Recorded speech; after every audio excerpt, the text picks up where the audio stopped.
नमस्कार, मैं हूं शाहनवाज। द यूनाइटेड वार्ता में आपका स्वागत है। आज चूँकि 30 मई है, हर साल 30 मई को हिंदी पत्रकारिता दिवस मनाया जाता है, जो हिंदी पत्रकारिता के गौरवशाली इतिहास और इसके क्षेत्र में किए गए महत्वपूर्ण योगदानों को सम्मानित करने का अवसर है। हमें पत्रकारिता के आदर्शों और मूल्यों की याद दिलाता है, जिन पर यह क्षेत्र टिका हुआ है। हिंदी पत्रकारिता दिवस का आरंभ 1826 में हुआ था, जब पंडित जुगल किशोर शुक्ल ने उदंत मार्तंड नामक पहला हिंदी समाचार पत्र प्रकाशित किया था। यह पत्रिका कलकत्ता से प्रकाशित हुई थी और इसे हिंदी पत्रकारिता के क्षेत्र में मील का पत्थर माना जाता है।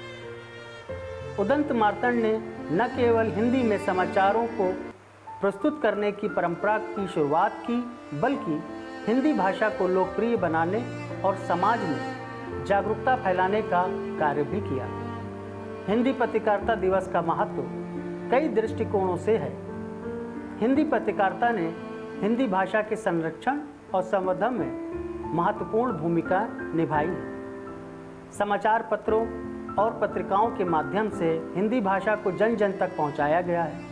पत्रकारिता समाज का आईना होती है। हिंदी पत्रकारिता ने समाज में व्याप्त समस्याओं, भ्रष्टाचार, अन्याय और अनियमितताओं को उजागर कर समाज में जागरूकता फैलाने का कार्य किया है। स्वतंत्र और निष्पक्ष पत्रकारिता किसी भी लोकतांत्रिक देश के लिए आवश्यक है। हिंदी पत्रकारिता ने जनता की आवाज़ को सरकार तक पहुंचाने और लोकतंत्र को मजबूत करने में महत्वपूर्ण भूमिका निभाई है। आज के डिजिटल युग में हिंदी पत्रकारिता ने भी स्वयं को बदलते समय के साथ ढाल लिया है। इंटरनेट और सोशल मीडिया के आगमन ने पत्रकारिता के तरीके को बदल दिया है।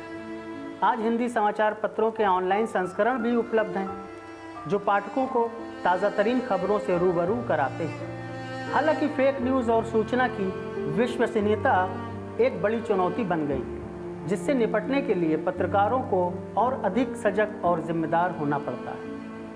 पत्रकारिता में समस्याएं और चुनौतियां भी अनेक हैं। इंटरनेट और सोशल मीडिया के ज़माने में फेक न्यूज़ और अफवाहों का तेज़ी से फैलना एक बड़ी समस्या है। पत्रकारों के लिए सही और सत्यापित जानकारी प्रस्तुत करना चुनौतीपूर्ण हो गया है।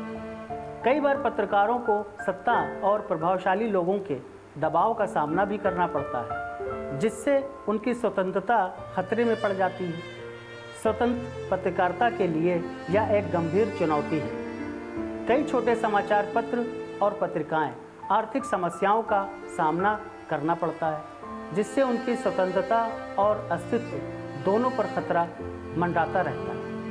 कुल मिलाके निष्कर्ष यह निकलता है कि हिंदी पत्रकारिता दिवस न केवल हिंदी पत्रकारिता के गौरवशाली इतिहास को याद करने का दिन है, बल्कि यह आत्ममंथन का भी समय है। पत्रकारों को अपने कर्तव्य और जिम्मेदारियों को याद करते हुए समाज में सच्चाई और न्याय की स्थापना के लिए सतत प्रयासरत रहना चाहिए। समाज में जागरूकता और सूचना का प्रसार करते हुए स्वतंत्र और निष्पक्ष पत्रकारिता को बनाए रखना ही इस दिवस का मुख्य उद्देश्य होना चाहिए। नमस्कार।